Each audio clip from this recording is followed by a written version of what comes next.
Varthabharati top 20 ನ್ಯೂಸ್ಗೆ ಸ್ವಾಗತ. ಇವತ್ತಿನ ಪ್ರಮುಖ ಸುದ್ದಿಗಳ ಹೈಲೈಟ್ ನಿಮಗಾಗಿ ಇಲ್ಲಿವೆ. ಹೊಸ ವರ್ಷಕ್ಕೆ ಗಣ್ಯರ ಶುಭಾಶಯ. ರಾಷ್ಟ್ರಪತಿ ಮುರ್ಮು, ಪ್ರಧಾನಿ ಮೋದಿ, ವಿಪಕ್ಷ ನಾಯಕ ರಾಹುಲ್ ಗಾಂಧಿ ಮತ್ತು ಇತರ ಪ್ರಮುಖ ನಾಯಕರು ರಾಷ್ಟ್ರಕ್ಕೆ ಹೊಸ ವರ್ಷದ ಶುಭಾಶಯಗಳನ್ನು ಸಲ್ಲಿಸಿದ್ದಾರೆ.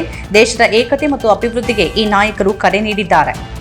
ಹೊಸ ವರ್ಷಕ್ಕೆ ರಾಜ್ಯ ನಾಯಕರ ಶುಭಾಶಯ. ಸಿಎಂ ಸಿದ್ದರಾಮಯ್ಯ ಮತ್ತು ಡಿಸಿಎಂ ಡಿಕೆ ಶಿವಕುಮಾರ್ ಹೊಸ ವರ್ಷದ ಶುಭಾಶಯ ತಿಳಿಸಿದ್ದು, ಸಮಾಜದಲ್ಲಿ ಏಕತೆ ಮತ್ತು ಸೌಹಾರ್ದತೆಗೆ ಕರೆ ಕೊಟ್ಟಿದ್ದಾರೆ.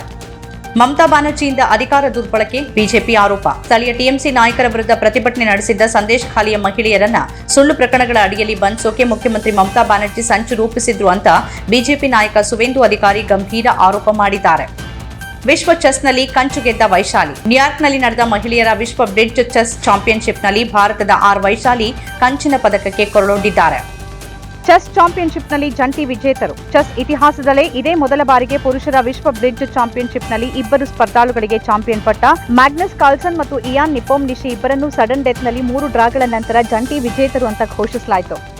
ಸಚಿವರ ಕಾರು ಚಾಲಕ ಹಾರನ್ ಹಾಕಿದ್ದಕ್ಕೆ ಘರ್ಷಣೆ, ಕರ್ಫ್ಯೂ ಜಾರಿ. ಮಹಾರಾಷ್ಟ್ರ ಸಚಿವ ಗುಲಾಬ್ ರಾವ್ ಪಾಟೀಲ್ ಕಾರು ಚಾಲಕ ಮತ್ತು ಸ್ಥಳೀಯರ ಗುಂಪಿನ ನಡುವೆ ಕ್ಷುಲ್ಲಕ ಕಾರಣಕ್ಕೆ ಘರ್ಷಣೆ ಉಂಟಾಗಿ ಕರ್ಫ್ಯೂ ವಿಧಿಸಿರುವ ಘಟನೆ ಉತ್ತರ ಮಹಾರಾಷ್ಟ್ರದ ಜಲಗಾಂವ್ ಜಿಲ್ಲೆಯ ಹಳ್ಳಿಯೊಂದರಲ್ಲಿ ನಡೆದಿದೆ. ಮುಯಿಜಾ ಪದಚ್ಯುತಿಗೆ ಸಂಚು. ವಾಷಿಂಗ್ಟನ್ ಪೋಸ್ಟ್ ಹೇಳಿದ್ದೇನು. ಮಾಲ್ಡೀವ್ಸ್ ಅಧ್ಯಕ್ಷ ಮುಯಿಜಾ ಪದಚ್ಯುತಿಗೆ ಸಂಚು. ಭಾರತದ ಸಹಕಾರ ಕೋರಿದ್ದವು ಅಲ್ಲಿನ ವಿಪಕ್ಷಗಳು. ಭಾರತದಿಂದ 51.37 ಕೋಟಿ ರೂಪಾಯಿ ಹಣದ ಸಹಾಯವನ್ನ ಕೇಳಿದ್ರು ಅಂತ ಹೇಳಿದೆ ವಾಷಿಂಗ್ಟನ್ ಪೋಸ್ಟ್ ವರದಿ. ಶಿವರಾಜ್ ಕುಮಾರ್ ಶಸ್ತ್ರಚಿಕಿತ್ಸೆ ಯಶಸ್ವಿ. ಅಮೆರಿಕಕ್ಕೆ ತೆರಳಿದ್ದ ನಟ hat trick hero Shivaraj Kumar cancer ಶಸ್ತ್ರಚಿಕಿತ್ಸೆ ಯಶಸ್ವಿ. ಮೊದಲ ಬಾರಿಗೆ ವಿಡಿಯೋದಲ್ಲಿ ಕಾಣಿಸಿಕೊಂಡು ಅಭಿಮಾನಿಗಳಿಗೆ ಗುಡ್ ನ್ಯೂಸ್. ಕರ್ನಾಟಕದ ಜನತೆಗೆ ಹೊಸ ವರ್ಷದ ಶುಭ ಕೋರಿದ ಶಿವಣ್ಣ. ಗುರುತಿನ ಚೀಟಿ ಮತದಾನದ ಹಕ್ಕನ್ನ ಖಾತ್ರಿಪಡಿಸಲ್ಲ. ಕೇವಲ ಮತದಾರರ ಗುರುತಿನ ಚೀಟಿ ಮತದಾನದ ಹಕ್ಕನ್ನ ಖಾತ್ರಿಪಡಿಸೋದಿಲ್ಲ ಎಂದ ದಿಲ್ಲಿಯ ಮುಖ್ಯ ಚುನಾವಣಾಧಿಕಾರಿ. ಮತದಾರರ ನವೀಕೃತ ಪಟ್ಟಿಯಲ್ಲಿ ಎಲ್ಲ ಅರ್ಹ ಮತದಾರರ ಹೆಸರುಗಳು ಇರಲಿದೆ ಎಂದ ಚುನಾವಣಾ ಆಯೋಗ. ಬಿಜೆಪಿಯ ತಪ್ಪುಗಳನ್ನು ಆರ್ಎಸ್ಎಸ್ ಬೆಂಬಲಿಸುತ್ತಾ ಕೇಜ್ರಿವಾಲ್. ಆರ್ಎಸ್ಎಸ್ ಮುಖ್ಯಸ್ಥ ಮೋಹನ್ ಭಾಗವತ್ಗೆ ಎಎಪಿ ಮುಖ್ಯಸ್ಥ ಅರವಿಂದ್ ಕೇಜ್ರಿವಾಲ್ ಪತ್ರ. ಬಿಜೆಪಿ ದಿಲ್ಲಿಯಲ್ಲಿ ಮತದಾರರ ಪಟ್ಟಿಯಿಂದ ಎಎಪಿ ಪರ ಮತದಾರರ ಹೆಸರನ್ನು ಅಳಿಸ್ತಿದೆ ಮತ್ತು ಹಣ ಹಂಚಿಕೆ ಮಾಡ್ತಿದೆ ಅನ್ನೋ ಆರೋಪ. ಬಿಜೆಪಿ ಮಾಡಿದ ತಪ್ಪುಗಳನ್ನು ಆರ್ಎಸ್ಎಸ್ ಬೆಂಬಲಿಸುತ್ತಿದೆಯಾ ಅಂತ ಪ್ರಶ್ನಿಸಿದ ಕೇಜ್ರಿವಾಲ್. ಪ್ರಿಯಾಂಕ್ ಖರ್ಗೆ ರಾಜೀನಾಮೆ ನೀಡುವ ಪ್ರಶ್ನೆಯೇ ಇಲ್ಲ ಸಿದ್ದರಾಮಯ್ಯ. ಗುತ್ತಿಗೆದಾರ ಸಚಿನ್ ಆತ್ಮಹತ್ಯೆ ಪ್ರಕರಣ. ಸಚಿವ ಪ್ರಿಯಾಂಕ್ ಖರ್ಗೆ ಅವರು ರಾಜೀನಾಮೆ ನೀಡುವ ಪ್ರಶ್ನೆ ಉದ್ಭವಿಸಲ್ಲ. ಇದು ರಾಜಕೀಯ ದ್ವೇಷದಿಂದ ಮಾಡಿರುವ ಆರೋಪ ಎಂದ ಮುಖ್ಯಮಂತ್ರಿ ಸಿದ್ದರಾಮಯ್ಯ.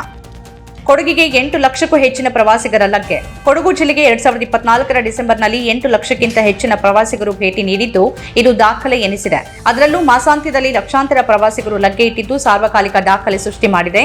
ಕೊಡಗಿನಲ್ಲಿ ಎಲ್ಲಿ ನೋಡೋದ್ರಲ್ಲಿ ಪ್ರವಾಸಿಗರೇ ಕಾಣಸಿಗ್ತಿದ್ದಾರೆ.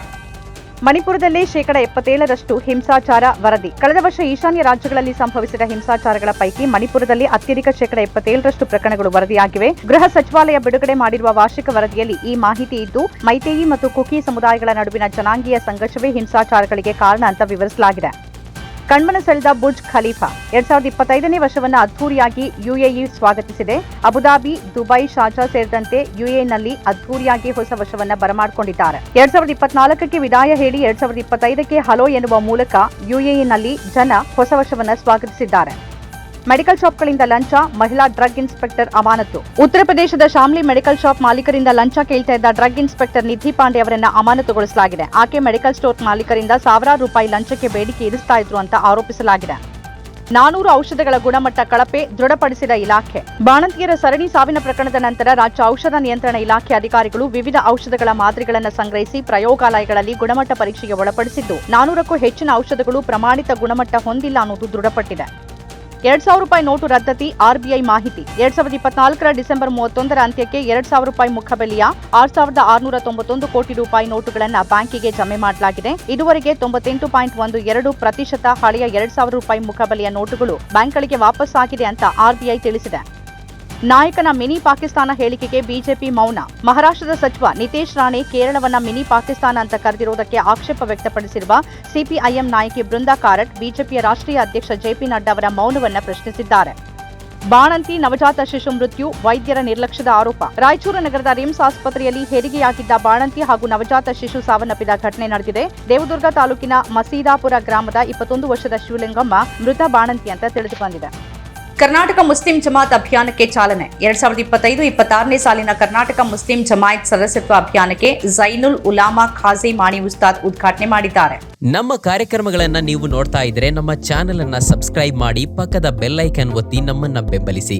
ಹಾಗೆ ನಮ್ಮ ಕಾರ್ಯಕ್ರಮಗಳನ್ನ ಲೈಕ್ ಮಾಡಿ, ಕಮೆಂಟ್ ಮಾಡಿ, ಅದನ್ನ ಬೇರೆಯವರಿಗೂ ವಾಟ್ಸಾಪ್ ಮೂಲಕ ಶೇರ್ ಮಾಡಿ. ನೀವು ಹೀಗೆ ಮಾಡಿದಾಗ ನಮ್ಮ ಚಾನೆಲ್ ಇನ್ನಷ್ಟು ಮತ್ತಷ್ಟು ಜನರಿಗೆ ತಲುಪಲು ನೀವು ನಮ್ಮೊಂದಿಗೆ ಸಹಕರಿಸಿದ ಹಾಗಾಗುತ್ತೆ. ಇದು ನೀವು ಯಾವುದೇ ಖರ್ಚಿಲ್ಲದೆ ಕೆಲವೇ ಸೆಕೆಂಡುಗಳಲ್ಲಿ ನೀಡಬಹುದಾದ ಸಹಕಾರ. ಧನ್ಯವಾದಗಳು.